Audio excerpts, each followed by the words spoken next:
नमस्कार दोस्तों, स्वागत है आपका स्टॉक मार्केट एसटीवी चैनल पर। आज हम बात कर रहे हैं ओला इलेक्ट्रिक मोबिलिटी लिमिटेड के बारे में। पूरा विश्लेषण क्रमवार और सभी महत्वपूर्ण नंबरों के साथ समझेंगे ताकि आपको कंपनी की वास्तविक स्थिति स्पष्ट हो सके। सबसे पहले कंपनी का बेसिक प्रोफाइल समझ लेते हैं। ओला इलेक्ट्रिक मोबिलिटी लिमिटेड भारत की electric two wheeler manufacturing company है। ये इलेक्ट्रिक स्कूटर सेगमेंट में काम करती है और बैटरी, सेल मैन्युफैक्चरिंग तथा गीगा फैक्ट्री पर भी फोकस कर रही है। वर्तमान मार्केट कैप लगभग 12,700 करोड़ रुपए के आसपास है। अब वैल्यूएशन की बात करें तो ओला इलेक्ट्रिक मोबिलिटी का करंट प्राइस लगभग 28.83 रुपए के रेंज में ट्रेड कर रहा है। पीई रेशियो नेगेटिव है क्योंकि कंपनी अभी लॉस में है। बुक वैल्यू लगभग 9.8 रुपए के आसपास है। अगर हम वर्तमान प्राइस 28.8 रुपए को बुक वैल्यू 9.8 से तुलना करें तो स्टॉक लगभग 2.9 गुना बुक वैल्यू पर ट्रेड कर रहा है। आरओसीई लगभग -28% है और आरओई लगभग -108% है। इसका मतलब कंपनी अपने कैपिटल और इक्विटी पर रिटर्न जनरेट नहीं कर पा रही है, बल्कि वैल्यू डिस्ट्रॉय हो रही है। ईपीएस नेगेटिव है, फेस वैल्यू 10 रुपए है और डिविडेंड यील्ड 0% है। अब क्वार्टरली नंबर पर आते हैं। दिसंबर 2024 क्वार्टर में सेल्स लगभग 1045 करोड़ रुपए रही और नेट लॉस लगभग 564 करोड़ रुपए रहा। सितंबर 2025 क्वार्टर में सेल्स लगभग 690 करोड़ रुपए और नेट लॉस लगभग 418 करोड़ रुपए रहा। दिसंबर 2025 क्वार्टर में सेल्स गिरकर लगभग 470 करोड़ रुपए रही और नेट लॉस लगभग 487 करोड़ रुपए के आसपास रहा। यहां दो बातें साफ हैं। पहली, रेवेन्यू में गिरावट आई है, 1045 करोड़ रुपए से घटकर 470 करोड़ रुपए। दूसरी, लॉस अभी भी बड़ा है। भले ही कुछ कॉस्ट कटिंग हो रही हो, लेकिन कंपनी अभी ब्रेक इवन से दूर है।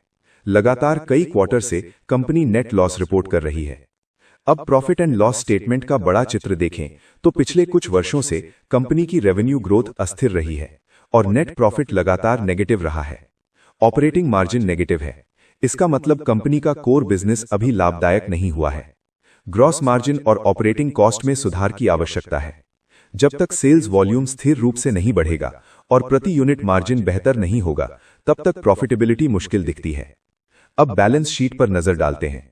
कंपनी के ऊपर डेट मौजूद है, लेकिन अत्यधिक अस्थिर स्तर पर नहीं है। हालांकि सबसे बड़ी चिंता ऑपरेटिंग कैश फ्लो का नेगेटिव होना है। जब बिजनेस से कैश इनफ्लो नहीं आ रहा और लॉस चल रहा है, तब कंपनी को कैपिटल रेज करना पड़ता है या कैश रिजर्व का उपयोग करना पड़ता है। यदि लॉस लंबा चलता है तो डाइल्यूशन या अतिरिक्त फंडिंग का जोखिम बना रहता है। एसेट साइड पर प्लांट, मशीनरी और मैन्युफैक्चरिंग इंफ्रास्ट्रक्चर में निवेश दिखाई देता है, लेकिन इन एसेट से पर्याप्त रिटर्न अभी नहीं आ रहा।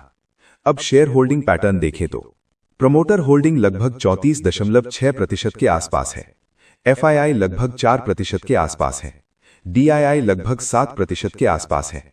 पब्लिक होल्डिंग लगभग 49% से अधिक है। प्रमोटर होल्डिंग मध्यम स्तर की है, बहुत अधिक भी नहीं और बहुत कम भी नहीं। एफआईआई और डीआईआई की हिस्सेदारी सीमित है, जो दर्शाती है कि बड़े संस्थागत निवेशकों का भरोसा अभी पूरी तरह मजबूत नहीं है। अब फंडामेंटल निष्कर्ष की बात करें। Company high growth EV sector में है, जो लंबी अवधि में संभावनाशील है, लेकिन वर्तमान स्थिति में कंपनी लॉस मेकिंग है। आरओई और आरओसीई नेगेटिव हैं, कैश फ्लो दबाव में है और रेवेन्यू में गिरावट देखी गई है। इस समय फंडामेंटली कंपनी कमजोर से डेवलपिंग स्टेज में है। जब तक लगातार 2-3 क्वार्टर में रेवेन्यू स्थिर ग्रोथ और लॉस में स्पष्ट कमी नहीं दिखती, तब तक फंडामेंटल मजबूत नहीं माने जा सकते। अब टेक्निकल एनालिसिस पर आते हैं। डेली टाइम फ्रेम में देखें तो स्टॉक लोअर हाई और लोअर लो स्ट्रक्चर में है। आरएसआई लगभग 29 के आसपास है, जो कमजोरी दिखाता है, लेकिन ओवरसोल्ड जोन के करीब भी है। 50 डे मूविंग एवरेज और 100 डे मूविंग एवरेज के नीचे प्राइस ट्रेड कर रहा है। 200 डे मूविंग एवरेज काफी ऊपर है, जो लॉन्ग टर्म डाउन ट्रेंड का संकेत देता है। डेली सपोर्ट लेवल लगभग 28.30, 27.50 और फिर मजबूत सपोर्ट 26 रुपए के आसपास माना जा सकता है। डेली रेजिस्टेंस लेवल लगभग 31.40, 32 रुपए और फिर 34 रुपए के आसपास है। यदि 28 रुपए का लेवल क्लीनली टूटता है और क्लोजिंग उसके नीचे आती है, तो 26-25 की ओर गिरावट संभव है। यदि 32-34 के ऊपर वॉल्यूम के साथ ब्रेकआउट मिलता है, तो शॉर्ट टर्म ट्रेंड में बदलाव की शुरुआत मानी जा सकती है। अब वीकली टाइम फ्रेम देखें तो स्टॉक लिस्टिंग के बाद से ही दबाव में है और वीकली चार्ट पर भी लोअर हाई पैटर्न बना हुआ है। 200 वीक मूविंग एवरेज के नीचे ट्रेडिंग हो रही है। वीकली स्ट्रक्चर अभी तक रिवर्सल कंफर्म नहीं करता। वीकली मजबूत सपोर्ट जोन 26-25 रुपए के आसपास है। वीकली रेजिस्टेंस जोन 34-36 रुपए के आसपास है। अब यदि हाल के हाई से लो तक फिबोनाची रिट्रेसमेंट लगाएं तो 38.2% लेवल लगभग 35 रुपए के आसपास आता है।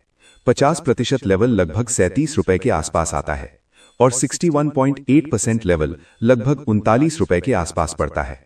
जब तक स्टॉक 50% और 61.8% लेवल के ऊपर स्थिर क्लोजिंग नहीं देता, तब तक ट्रेंड रिवर्सल मजबूत नहीं माना जाएगा।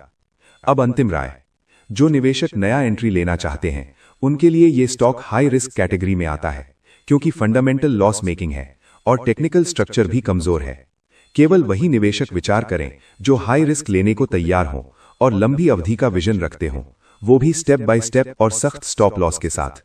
जो निवेशक पहले से निवेशित हैं, यदि उनका एंट्री प्राइस काफी ऊपर है और कंपनी के फंडामेंटल सुधार के स्पष्ट संकेत नहीं मिल रहे, तो पोर्टफोलियो रिस्क मैनेजमेंट पर ध्यान देना चाहिए। 25 रुपए के नीचे वीकली क्लोज आने पर स्थिति और कमजोर हो सकती है। यदि स्टॉक 34-36 रुपए के ऊपर मजबूत वॉल्यूम के साथ जाता है तो होल्डिंग पोजीशन को रिव्यू किया जा सकता है और ट्रेंड रिवर्सल का संकेत मिल सकता है। समग्र रूप से वर्तमान में स्टॉक फंडामेंटली कमजोर और टेक्निकली डाउन ट्रेंड में है। स्पष्ट सुधार के संकेत आने तक सावधानी आवश्यक है। दोस्तों, इस वीडियो में दी गई सभी जानकारी केवल एजुकेशनल और रिसर्च पर्पस के लिए है। ये किसी भी प्रकार की निवेश सलाह, खरीदने या बेचने की सिफारिश नहीं है। शेयर बाजार में निवेश जोखिमों के अधीन होता है, इसीलिए किसी भी इन्वेस्टमेंट डिसीजन लेने से पहले अपनी खुद की रिसर्च करें और अपने वित्तीय सलाहकार से परामर्श अवश्य करें। अगर आपको ये डिटेल्ड एनालिसिस पसंद आया हो तो वीडियो को लाइक करें, अपने निवेशक दोस्तों के साथ शेयर करें, चैनल को सब्सक्राइब करें और बेल आइकॉन दबाएं और कमेंट में बताएं कि आप अगला एनालिसिस किस स्टॉक पर देखना चाहते हैं। मिलते हैं आपसे अगले वीडियो में, तब तक के लिए धन्यवाद।